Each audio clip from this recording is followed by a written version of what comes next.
De acuerdo a las Escrituras, a Jesús mismo le fue ofrecido el mayor trato por el diablo cuando ayunó en el desierto. El diablo le dijo a Jesús que le podía dar toda su autoridad y poder, ya que le pertenecía solo a él, y él podía dárselo a cualquiera que quisiera. Esto sucedería solo con una condición: que Jesús aceptara adorar al diablo. Solo así todo sería suyo. Jesús se negó a ser tentado y dijo que no. Sin embargo, se afirma que muchos otros después de él han dicho que sí. Y desde entonces, muchos hombres han hecho tratos con el diablo. Y yo soy el documentalista. Y esto es 3 pactos reales con el diablo.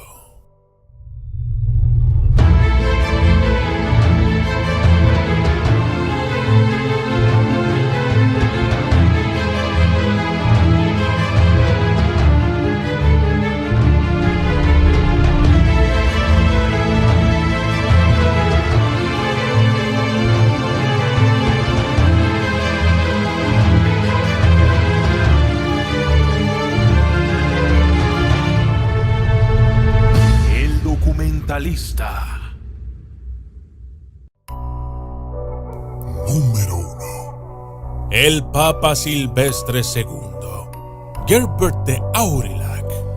Nacido Gerbert de Aurillac, el Papa Silvestre II fue un hombre del Renacimiento, nacido en el 946 y muriendo en el 1003. Siendo bien leído en la literatura clásica y un hombre de matemáticas y ciencias, Gerbert tuvo muchos logros académicos. Es conocido por haber reintroducido el ábaco, una antigua herramienta de cálculo utilizada antes de los números escritos. Se le conoce por haber construido un órgano de metal hidráulico que fue aclamado por haber superado a todos los instrumentos musicales construidos anteriormente. De hecho, su intelecto era tan grande que despertó sospechas. Algunos creían que Gerbert era un hechicero. Se susurraba que había adquirido este conocimiento oculto durante su estancia en el reino ibero-islámico de Al-Ándalus. En el siglo XII, el monje inglés William de Malmesbury escribió que durante su estancia en Al-Ándalus, Gerbert adquirió un libro de hechizos de un filósofo árabe. Se decía que en este libro estaba contenido el conocimiento para someter al diablo. Con el libro de la magia en su poder, se dice que Gerbert fue capaz de contactar con demonios y vender su alma al diablo. Es así como, al menos según la leyenda, Gerbert convocó al diablo e hizo un pacto con él para obtener el trono papal. De acuerdo a las historias, había una advertencia en el trato de Gerbert con el diablo. Si alguna vez oía misa en Jerusalén, el diablo vendría a reclamarlo. Con este conocimiento, Gerbert, ahora Papa Silvestre II, pudo fácilmente rechazar cualquier oferta de peregrinación a la ciudad santa de Jerusalén.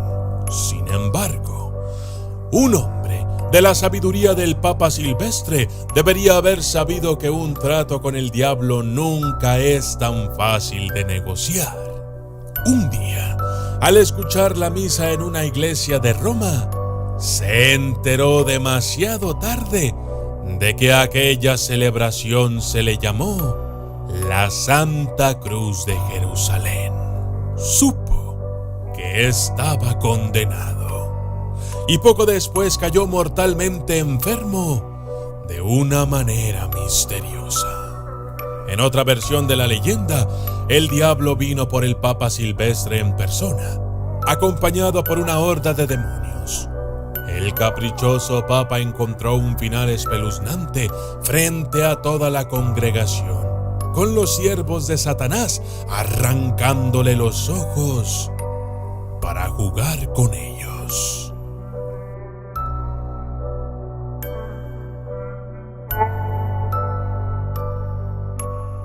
Número 2. Dr. John Fian. Los juicios por brujas de North Berwick comenzaron en 1590 y duraron 2 años. Durante este tiempo, un número de personas de East Lothian, en Escocia, fueron acusadas de brujería. Más de 70 personas fueron implicadas por su cercanía. Entre los que se dijo que eran herejes, estaba el Dr. John Fian. Fian, alias Cunningham, fue descubierto y acusado por Willis Duncan, quien confesó a las autoridades que era un brujo. Al principio, Fian no dijo nada. Los inquisidores comenzaron entonces la tortura habitual, comenzando con uno de sus castigos más leves, que consistía en golpear la cabeza de Fian con una cuerda a su alrededor. Después de eso, empezó a hablar. Sin embargo, no proporcionó ninguna confesión coherente que dejara satisfechos a sus verdugos. Así, se empleó un método de tortura conocido como las botas, que el rey Jaime describió como el dolor más severo y cruel del mundo. Sin embargo, Fian estaba decidido y no confesaría ningún acto de brujería. Finalmente, se descubrió que supuestamente Fian había lanzado un hechizo por medio de 2 agujas de pino debajo de su lengua para impedir la confesión bajo tortura. De acuerdo a los historiadores, una vez que fueron retiradas las agujas de pino, Fian lo confesó todo. Declaró que su alma pertenecía al diablo, después de haber hecho un pacto con él hace mucho tiempo. Fue sirviéndole a él que Fian había ganado sus poderes de brujería. Se registró que entre sus poderes estaban la habilidad de hechizar a un caballero y enviarlo a ataques de locura en contra de sus enemigos. Un hombre que supuestamente sufrió de esta manera fue llevado ante la presencia del rey el 24 de diciembre de 1590. Lo que el hombre supuestamente hizo bajo el mando de Fian fue descrito en varios libros de la época. De repente dio un gran grito y cayó en una locura, a veces agachándose y a veces gesticulando tan directamente hacia arriba que su cabeza tocó el techo del lugar. Para gran admiración del rey y de los demás presentes. Después de muchas torturas, Fian se retractó y afirmó haber roto los lazos con el diablo. Sin embargo, poco después de esto se liberó de sus carceleros y huyó. Este fue el acto que le costaría la vida. Con el perdón ahora fuera de la vista, cuando los hombres del rey lo alcanzaron, Fian fue torturado aún más antes de ser sentenciado a muerte.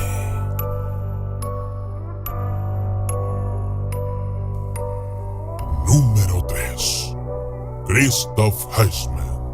El 29 de agosto de 1667, Christoph Heisman fue encontrado en el suelo convulsionando violentamente mientras trabajaba en un pequeño castillo en Potterbrunn, Austria.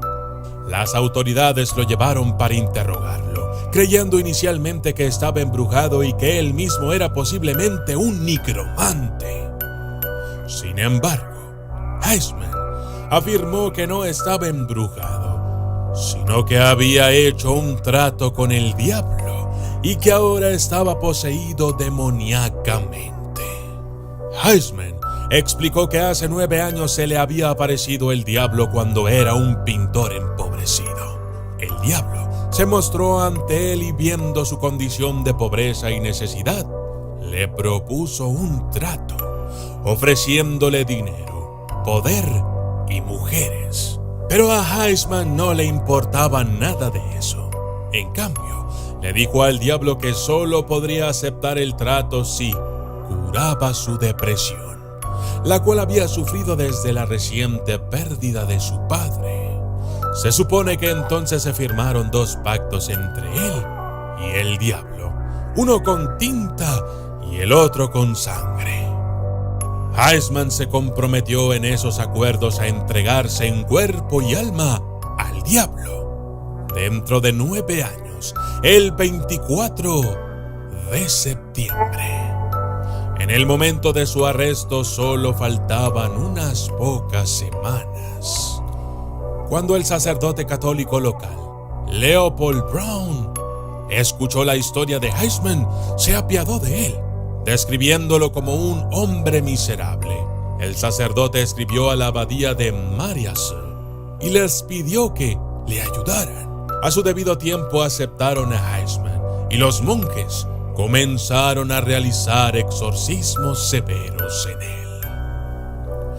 Iceman era un penitente obediente e hizo todo lo que los monjes le dijeron. Sin embargo, a medianoche del 8 de septiembre, se encontró nuevamente con el diablo. Los monjes atestiguaron que, mientras lo mantenían en estado de agonía, Iceman se liberó y corrió a su capilla, solo para regresar con un trozo de papel algún tiempo después. Iceman afirmó que el pedazo de papel era el contrato escrito con sangre hacía muchos años. Dijo que había arrebatado el maldito pacto de las garras del mismo diablo, que se le apareció en forma de dragón con alas. No obstante, lejos de ser liberado, Iceman siguió sufriendo convulsiones. Además, le sobrevino nuevamente una depresión tremendamente severa, de la cual jamás pudo salir. Y yo soy el documentalista, y esto fue 3 pactos reales con el diablo.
Érase una vez un niño que soñaba con un arma.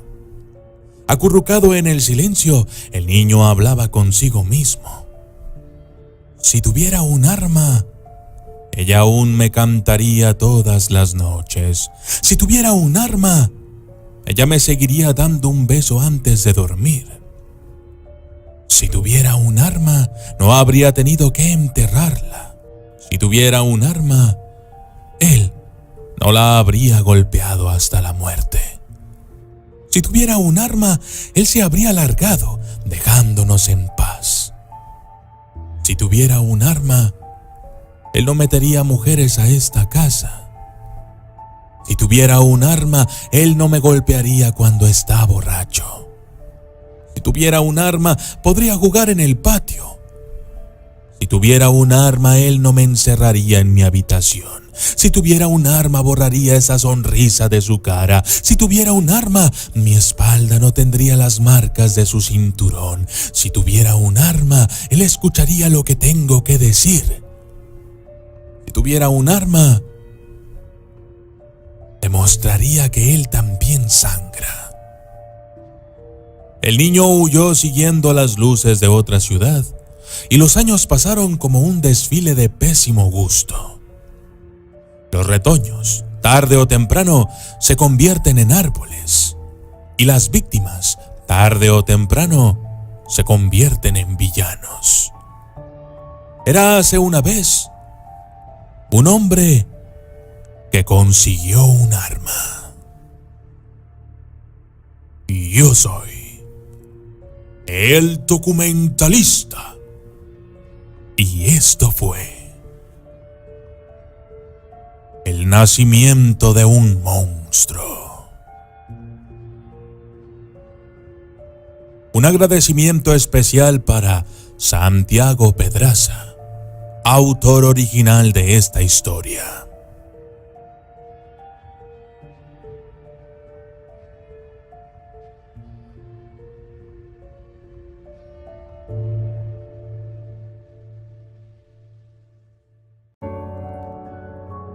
Un hombre y una mujer, rotos y desgastados, contemplaban una enorme fogata. En aquel lugar solo había coyotes, cactus y pedazos de luna regados en la tierra.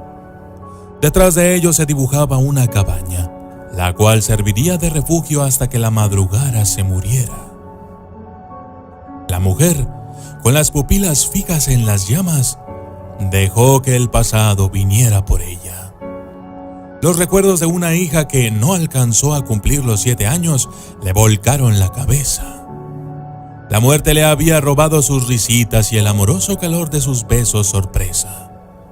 Encontraron su pequeño cuerpo en uno de esos rincones incompletos de la ciudad, en un mal intento del señor Vilchis porque nunca fuese descubierta. La mujer se vio tentada a dejarse caer en la fogata mientras su memoria repetía el nombre de su hija letra por letra. Su felicidad y el señor Vilchis se habían escapado y ambos eligieron la misma noche. El hombre, por su parte, buscaba entre las chispas que soltaba la fogata el rostro de su propia hija. Ella se quedó a medio camino de los 12 años. Su sonrisa de luna era uno de esos majestuosos espectáculos que él nunca se tomó el tiempo de apreciar. Su muerte trajo consigo una pena con dientes y garras. El profesor de su hija, el señor Vilchis, había tomado lo que le interesaba de la niña y había botado el resto, dejando solo un cadáver animado. Todas las estrellas estaban dormidas cuando se fugó. Ahora, tras conocerse unos meses antes, aquella mujer y aquel hombre con los corazones encogidos se habían reunido en ese lugar fuera del alcance de todos, en un desesperado intento porque sus historias se encajaran. Se tomaron fuertemente de la mano, lo cual no fue una señal de romanticismo, sino un gesto de solidaridad. Sus miradas contemplaban cómo la fogata se alzaba hasta casi rasgar las estrellas. Una fogata imperial, una fogata llena de rabia, una fogata que masticaba, una y otra vez, el cadáver del señor Vilchis.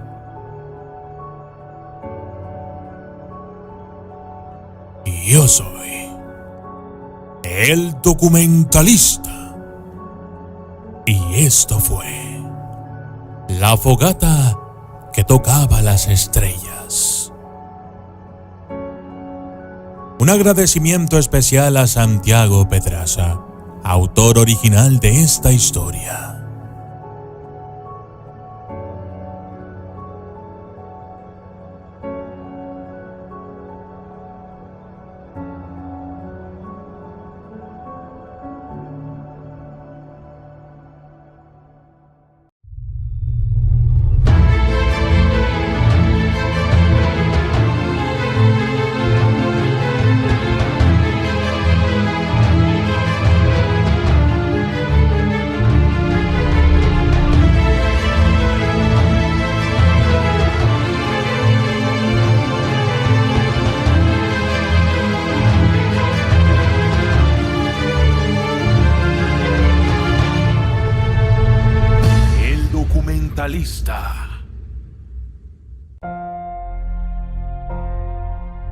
En mi familia sucede algo muy extraño.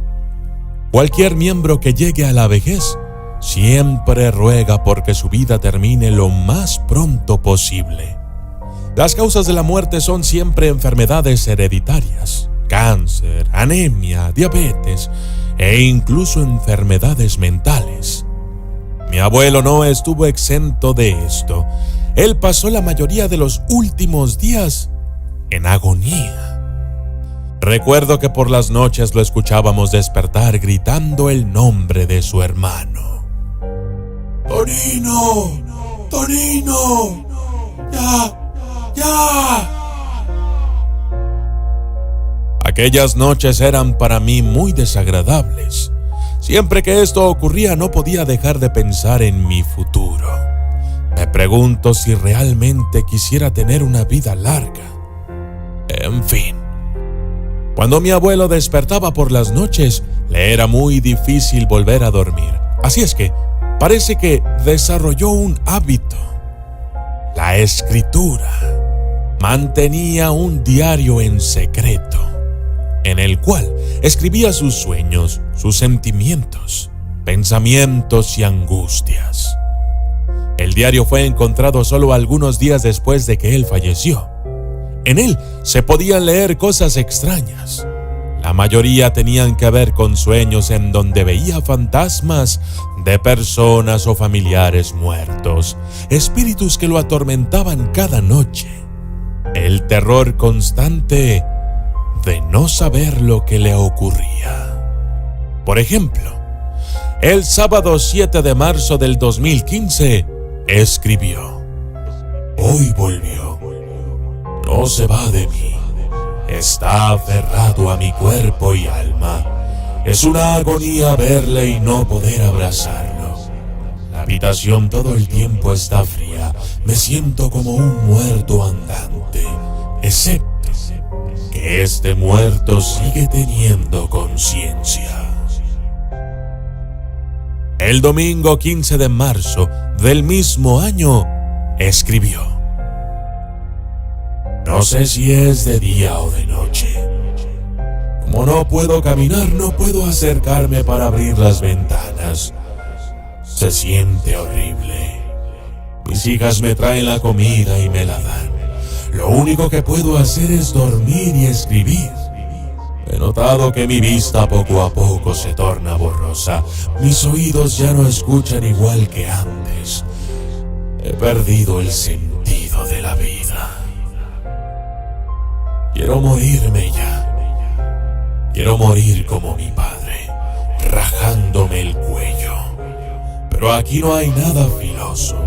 En el baño no hay afeitadora ni espejo. Me han quitado todo objeto peligroso. Al día siguiente, el 16 de marzo del 2015, escribió en su diario lo siguiente: no sé qué me pasa. No recordaba lo que había hecho ayer, ni qué día es hoy. Recordé este diario y leí lo último que escribí y le pregunté a mi hija: ¿qué día es hoy? Y me dijo que 16. Entonces, creo que esto lo escribí ayer. Al día siguiente no escribió nada, ni al otro, ni después de varios días. Había muchas páginas en blanco después de aquello, excepto por las fechas. Al parecer, solo lo hacía para no perder la noción del tiempo. Pero aquí viene lo extraño y aterrador. Luego de revisar su diario, descubrimos que el 19 de octubre del 2015 fue la última vez que escribió algo. El diario decía: hoy vi a mi papá, a mi mamá, a mi hermano y a mi esposa. Yo estaba acostado y ellos estaban alrededor, mirándome fijamente sin decir nada. No sé si son sueños o delirios, o que simplemente estoy perdiendo la razón, pero había alguien más parado frente a la puerta. Era aquella mujer del pueblo que hacía brujería y que curaba con piedras y huesos. Estoy seguro de que era ella. Estaba sonriendo. No sé por qué estuvo aquí. Aquello sucedió hace muchos años. Pero recuerdo que mi madre nos llevó con ella y ahí nos dieron algo de beber. Era un líquido verde y sabía muy amargo. Nos obligaron a tomarlo todo. Después de aquel día recuerdo que mis padres comenzaron a ganar mucho dinero con el ganado. Nunca me había dado cuenta hasta hoy. Y creo que de alguna manera mis padres vendieron a sus hijos con esa bruja. Él falleció ese mismo día, por la tarde, justamente el día que su padre hacía muchos años se había suicidado. La causa de la muerte de mi abuelo fue reportada como asfixia. Esa es la principal muerte que le ocurre a la mayoría de mis familiares, y cuando ese no es el caso, entonces se suicidan. Mi abuela decía que la muerte no es mala, que es buena, porque te libera de tus culpas, de tus pensamientos y del sufrimiento. Saludos especiales para la persona que me envió esta historia, Michael Belandria. Yo soy el documentalista y esto fue la extraña maldición de mi familia.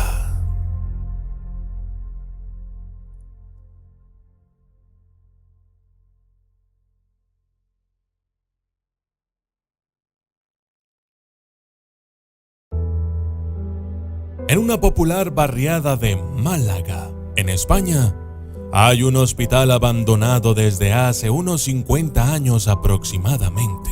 Todos los vecinos del lugar conocen las leyendas que entornan a aquel hospital. Hay quienes dicen que tuvo que ser traspasado por los sucesos paranormales que allí ocurrían. Un día, un grupo de jóvenes decidieron ir a ver si aquello era cierto. Fueron 5 amigos y llevaron una grabadora para ver si podían obtener alguna psicofonía. Recorrieron todo el hospital hasta que finalmente llegaron al sótano. Sin embargo, no pudieron entrar.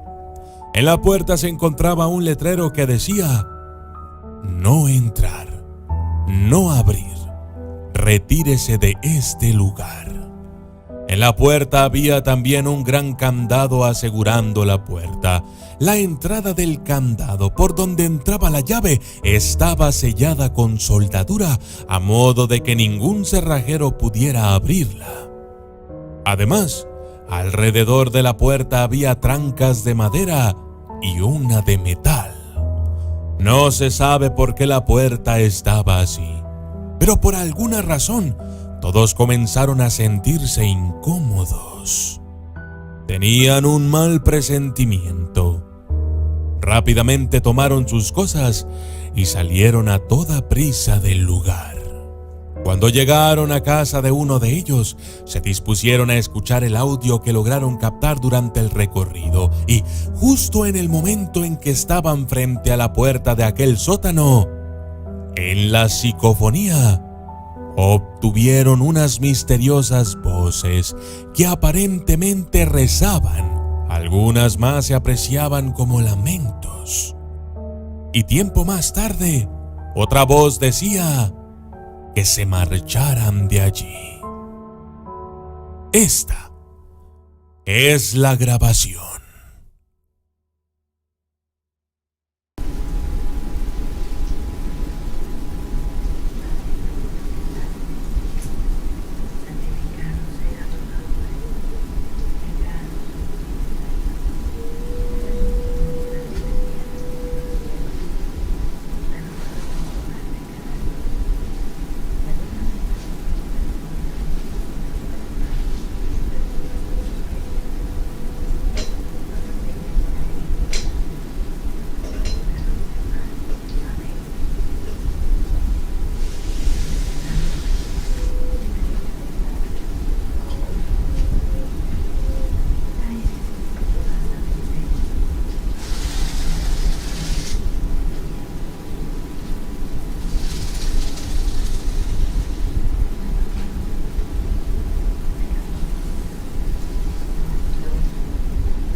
Hasta ahora nadie ha visitado el hospital para averiguar qué hay detrás de esta puerta, pero quizás lo mejor sería no averiguarlo. Se sabe que antes de que el hospital quedara abandonado, allí guardaban equipo de los quirófanos, camas en donde mucha gente murió.